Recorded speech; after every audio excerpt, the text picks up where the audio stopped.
Wrestling is so much more than just a job. For wrestlers who made it to WWE, it's a lifestyle. That's one of the reasons why there are a lot of traditions, unwritten rules, and etiquette that wrestlers must follow when they get to WWE. Some of them you see on TV, while others are hidden backstage. One tradition you may notice when watching WWE is wrestlers wiping their feet on the edge of the ring. There are a few reasons why they do this. One is simply to help keep the ring clean. Garbage and other waste can attach themselves to a wrestler's boots, so to prevent it from being brought into the ring, wrestlers wipe off.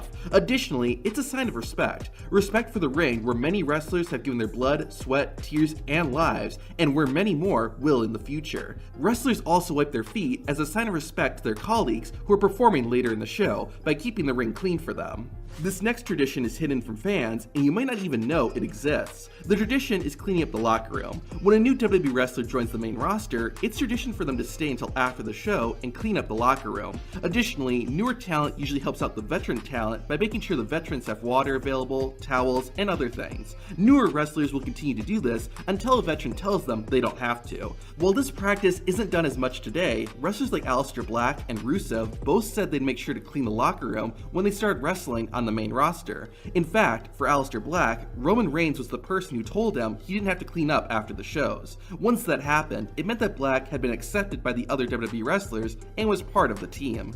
One other tradition that mostly newer WWE wrestlers need to follow is respecting veterans and main event talent. There are a lot of big wrestlers on the WWE roster, and sometimes the locker room gets pretty cramped. However, no matter how little room there is, everyone is expected to make space for veteran wrestlers and top talent like the world champions. Even if you've been in WWE for a while, if you're not a legend or a main event star, you're expected to give up space. If you don't, or if you do something that makes someone angry, you can get in trouble. The Miz infamously got kicked out of the locker room when he was a newcomer to WWE. He was eating some chicken and accidentally spilled some of it onto Chris Benoit's bags. Benoit had the Miz banned from the locker room, and the A-lister had to use the public bathrooms where the fans were. Finally, after the Miz had a match against The Undertaker, the dead man allowed Miz back into the locker room. Similar to staying and taking care of the locker room, another tradition is that no one leaves until the show is over, even if you already had your match. The reasons for this are 1. To show respect to your fellow wrestlers, and 2. To watch the other matches and absorb as much knowledge as possible. This tradition isn't practiced by everyone, but according to Kevin Owens, when John Cena was around, Cena would make sure to watch every match in the show so he could see what the crowd was reacting to. Another tradition you'll see on TV from time to time is the receipt. A receipt means getting back at someone. During a match, a wrestler might get careless and accidentally punch or hit their opponent for real. If that happens, the wrestler that got hurt might issue a receipt. Usually it comes in the form of intentionally punching, kicking, or doing something to get even with your opponent. Now, a wrestler giving a receipt typically won't try to seriously injure anyone. It's just meant to be a little payback. Chris Jericho once got punched by Shane McMahon during a match, so Jericho gave Shane a receipt by kicking him in the face. Sometimes a wrestler will give a receipt on someone else's behalf. At One Night Stand in 2005, JBL infamously started attacking Blue Meanie for real and actually made him bleed. About a month later, the Blue Meanie and JBL were having a match. Stevie Richards interfered and gave JBL an extra hard chair shot to the head as a receipt. This unwritten rule kind of makes sense, but also doesn't. WWE wrestlers aren't supposed to talk about their matches. Regardless if a wrestler had a good match or a bad one, they aren't supposed to ask anyone how it went. When you've made it to WWE, it's expected that you can gauge matches on your own and don't need advice or validation from others. If a wrestler has a match that was bad, they need to accept it and make sure their next match is better. Likewise, if a wrestler had a really good match, he or she should not brag about it. Similarly, when a wrestler wins a championship, it's an unwritten rule that you show it off only when necessary. This is to help prevent egos from getting out of check and to help keep good locker room morale. This is something you probably never thought about, but in WWE, wrestlers are all supposed to speak English, and it's not for the reason you might expect. Sure, WWE shows are all done in English, and that is part of it. However, the real reason wrestlers are all supposed to talk in English is so they can communicate during matches. Wrestlers will often talk to their opponents secretly during a match to discuss what moves they're going to perform next. It's incredibly important, since a misunderstanding could lead to a bad match, or even worse, someone getting injured. This is perhaps the reason why the original Sin Cara would often botch moves during his matches, since he did not speak English. To help avoid this, all WWE wrestlers are told to communicate in English. Not all WWE traditions are serious, some of them are fun. WWE wrestlers are on the road a lot and need to stay positive. One way they do this is by pranking each other, or ribbing, as it's called. When X-Pac was new in WWE, a bunch of wrestlers got him drunk on his 21st birthday and shaved off his eyebrows while he was passed out. Unfortunately for X-Pac, WWE was taking promo pics the very next day, so he ended up having no eyebrows when they took them.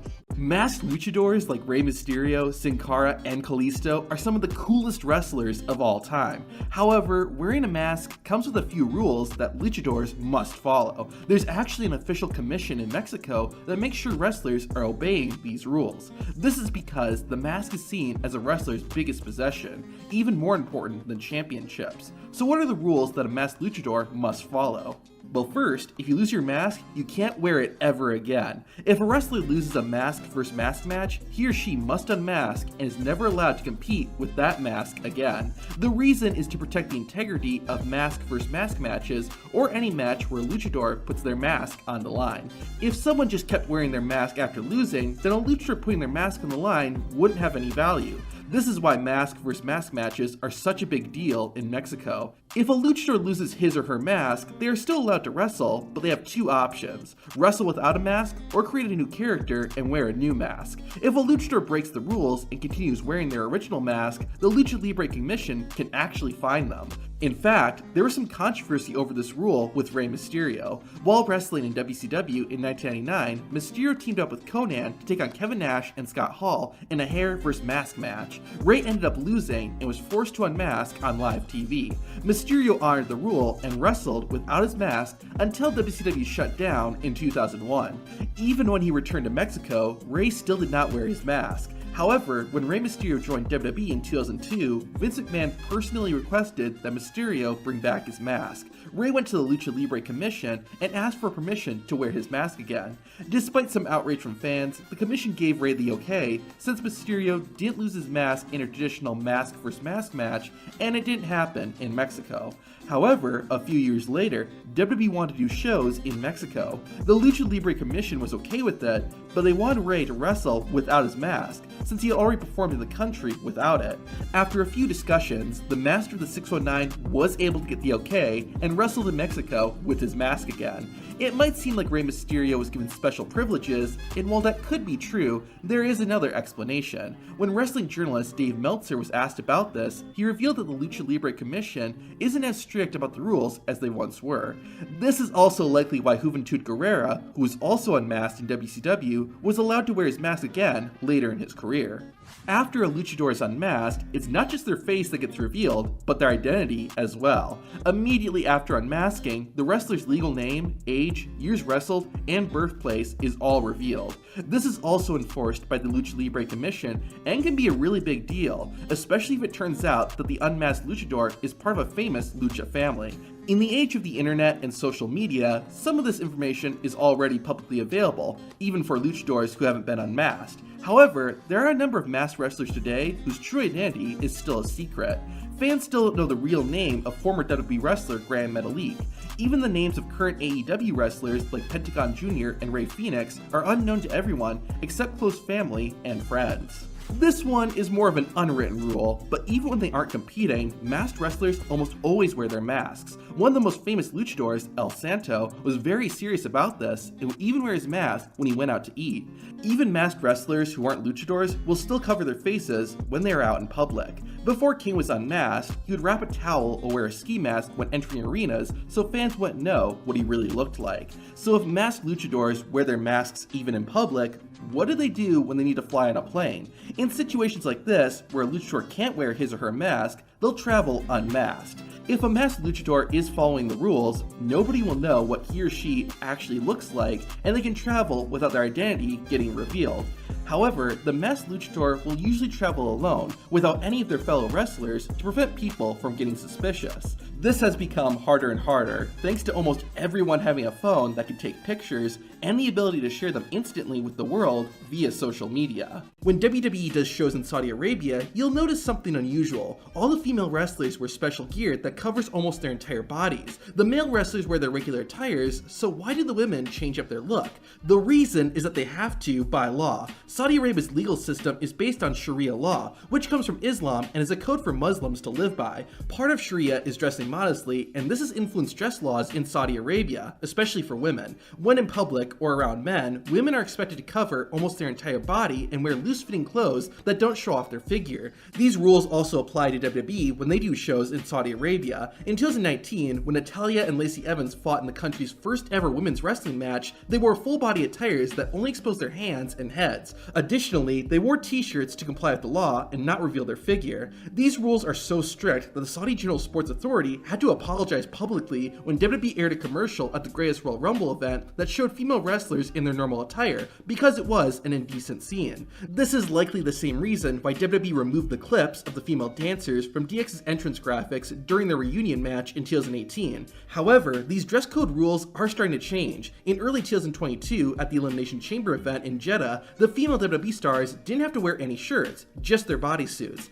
This comes as Saudi Arabia's dress code and other laws are starting to become more relaxed. Saudi Arabia's rules about clothes aren't the only thing that make it a unique venue for WWE. Some wrestlers weren't even allowed to wrestle in the country. When Aleister Black was part of the WWE roster, he was not allowed to be part of the Saudi Arabia shows. The reason was that Aleister's tattoos had some religious connotations that were seen as offensive. It's unclear if the decision was made by the Saudi Arabia government or if WWE was being proactive and decided not to bring Aleister Black to avoid upsetting the hosts. Another wrestler you won't see on most WWE shows in Saudi Arabia is Sami Zayn. This is because Zayn is of Syrian descent. Why this is an issue is due to Saudi Arabia and Syria's strained relationship. Like with Black, it's not clear if the Saudi government specifically told WWE not to have Sami Zayn on their shows or if this is WWE's decision. However, Sami Zayn did wrestle during a WWE show in the capital of Saudi Arabia, Riyadh, in 2014. However, that show was not televised, which may explain why Sami Zayn was allowed to wrestle. What makes this even more interesting is that while Aleister Black and Sami Zayn were banned, Doudrop and Sonya Deville have been allowed to wrestle in Saudi Arabia. Doudrop is bisexual and Sonya Deville is lesbian. Gay marriage is not legal in Saudi Arabia, and in fact, the punishment for homosexuality is death. This, as well as WWE's partnership with Saudi Arabia in general, have been criticized. Despite some pushback, WWE continues to regularly host events in the country. The reason comes down to money. WWE is paid a reported $50 million for each show they do in Saudi Arabia. Additionally, wrestlers can make a lot of money too. It was said that Shawn Michaels was paid $3 million for his tag team match with Triple H in 2018.